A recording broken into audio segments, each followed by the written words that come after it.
He was one of the most prized recruits to ever come out of high school in Hawaii. But Manti Teo surprised many when the fiercely faithful Mormon chose a Catholic school over BYU and chose South Bend over his lifetime love of Southern Cal. And he chose a Notre Dame team, at the time, somewhat mired in a rut. Accustomed to life at the top, Notre Dame had not been in a BCS bowl game since 2007, and it didn't turn around quickly with the arrival of Teo. His junior season of 2011 saw the Irish build to 8 wins in 12 games. Manti Teo was now drawing attention in another way from the NFL.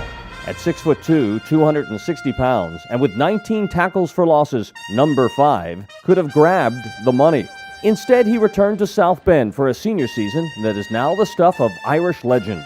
Perhaps it was because they started the season on the Emerald Isle. Just weeks later, though, Notre Dame would barely escape Purdue. But a solid win over Michigan State raised eyebrows. And a week later, it was a narrow win over Michigan, keyed by Manti Teo's 2 interceptions. But it was a series of narrow escapes at home and at the goal line. Over Stanford, over BYU, and again in overtime over Pittsburgh that will always be remembered and sent Notre Dame rolling into the season finale at Southern Cal undefeated. It took another memorable goal line stand to finish the undefeated regular season and give Notre Dame a shot at a national championship for the first time in 19 years. And few argue that number 5 was the number 1 reason that Notre Dame had risen back to the top.